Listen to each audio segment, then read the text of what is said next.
Hey guys, hi, aloha, welcome. I know I keep saying I want to make these videos, and what happens? I take a week off. It's been cold. Call of Duty just came out. I've been so busy. What other excuse can I use? I've been dieting. Laziness. Okay guys, let me explain. I've been playing Call of Duty a lot, and in case you do want to play with me, my PS name is CostaMakesSushi. My Activision code is right there in case you want to add me. I'm usually playing with a party, but if I'm not and I get an invite, I'll love to join you guys. Jamie and Ray, I know we keep talking about playing together. It's going to happen soon, brother. All right? Anyways, welcome back to the channel. Thank you so much for taking the time to watch this video. It means a lot to me. In this video, I want to talk about 5 things I love about being a sushi chef. Now, these things can translate into any kind of kitchen, any kind of chef you are out there. These 5 things are my favorite things about being a chef.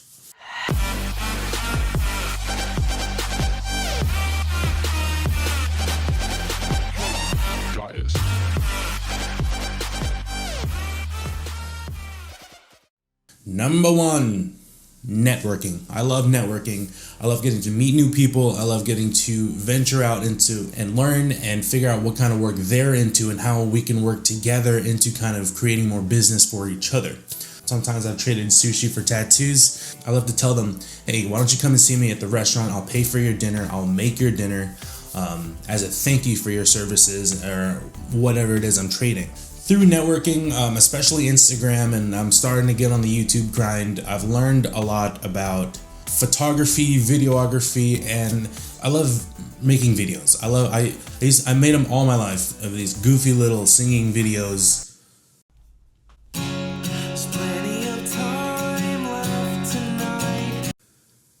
Had a lot of free time. Through networking, it has actually got me a job. In my last video, or a few videos ago, when I talked about how I became a chef, I met a gentleman named Denny, and he got me a job in Savannah, Georgia, and he got me that, and he let me stay at his house and stuff like that. So through networking, I was actually able to leave my job here in Pensacola, move to Savannah, and work and get even more experience. And if that didn't happen, I wouldn't have gotten my first head chef position. I wouldn't have met the guy who, Denny, if you actually watch this video, I'm sure you're hella busy down there in South Florida now, killing the game, mind you. Thank you so much for everything. Networking is definitely one of my favorite things about being a chef. Did I say 1 or 2, 1 or 5 earlier? Another thing I love about being a chef is training chefs. I've been in the game for about 10 years doing sushi, but I've been in the restaurant game ever since I was 15 years old. But I love training chefs that want to learn, that are just as hungry as I am when it comes to learning new things, practicing, being on time, looking the part, playing the part, talking the talk, and walking the walk. The whole 9 yards. I love training chefs and sharing my knowledge with those that actually want to learn and want to dedicate their lives into the craft, into the profession that they're in. A lot of times you'll find a lot of chefs that are just kind of there for the paycheck, and it's disheartening to see that they come in late. While they're there, they're just kind of waiting and standing around, and those aren't typically the people that I like to invest my personal time into. I always tell people I don't train rollers, I don't train scrubs, I train chefs, and if you don't have that same dedication that I do, don't waste my time. Okay, another thing I love about being a chef, earning backbone. I don't know how to translate this, but ever since I started working in the kitchen, I've earned and kind of developed a spine. I don't know, it's rigidness. I'm able to take orders, and my lips are so chapped because it's so dry, and my girlfriend's at work. I don't have chapstick. Earning a backbone. What does that mean? When you start off lower ranks, you're gonna be yelled at. You're gonna be told to do things. You're gonna be treated like crap, and it's not the most fun.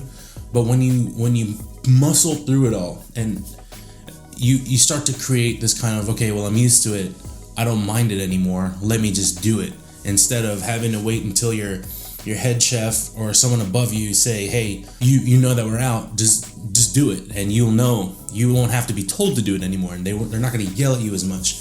And that's kind of what earning a backbone is, to me at least. Roughneck, is that a thing? I don't know. Put some back into it. I don't know. What? You know? Anyways, earning a backbone. I can take people yelling at me, I don't mind it, and I know my position in the kitchen when it's given to me. I don't really get as mad nowadays when I have to go to the dish pit and wash dishes all night or until we find a new hire. I don't get mad about that kind of stuff because of this so-called backbone that I've developed. Okay, so my camera overheated, so I went to play Call of Duty and I got destroyed, so here we are now that my camera is all nice and cool. What were we talking about? Backbones or something like that? Neck bones? Pork lawns? Another thing I love about being a chef is it has taken my laziness level all the way down. Don't get me wrong, I love being lazy on my off days, but during the week I love working so much that I'm not lazy at the restaurant at all. I used to be, don't get me wrong, I used to be. Earning that backbone that I was talking about has destroyed my laziness level. It doesn't bother me so much that if I know that if I want something done a certain way, then I'm gonna have to be the one to do it, regardless if that means I have to put another workload on my shoulders. It's not that big of a deal to me anymore because I'm not gonna put that work onto somebody else when I know that I'm fully capable of doing it, and I know that if I do it, it'll be done the right way. And that can also translate to, this is how I'm doing it and this is how I want you to do it. I'm not going to tell you what to do if I don't even do it myself, or if I've never done it myself. Laziness will also stand out. It will separate the people that are there for the money versus the people that are there because they love what they do and they understand they're getting paid for their services, which is what they hired you for. Whether it be you're in the dish pit, whether it be your garmage, whether it be your sushi, whether it be your grill, saute, doesn't matter. You're there, you're being paid to be there. Do your job. Do your job well. That's the hard part. If you're lazy, you're not going to want to do your job very well. I know it, and I was there one day, calling out all the time, being late all the time. When it was slow, I'd go smoke cigarettes. That's gonna be another video, how I stopped smoking cigarettes, thanks to this little number right here. I think that was number 4. I don't know which way I started. Did I start with 5 or 1? Anyways, the last thing I love about being a chef is the knowledge.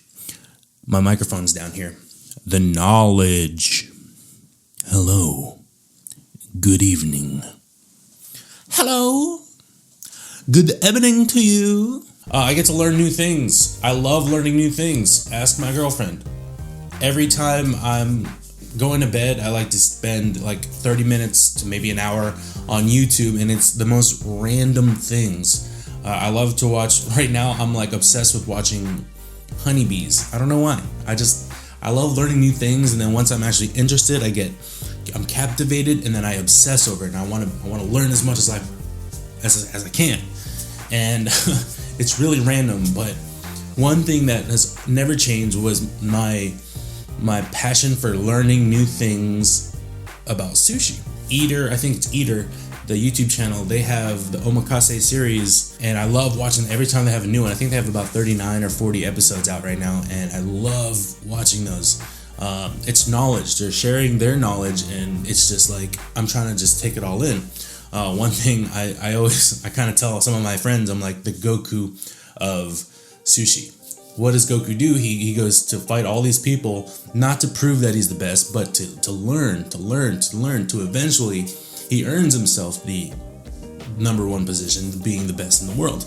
I take that mentality, and it's like, I'm not going to restaurant as often, but I try to stay for at least 3 years. I love going to places and learning new things. The more knowledge equals more money and more power. Being a chef with all this knowledge, you're not only able to take it from restaurant to restaurant, but you're also able to use it at home for cooking for a loved one or a friend. It's just that kind of knowledge, you're able to use it anywhere.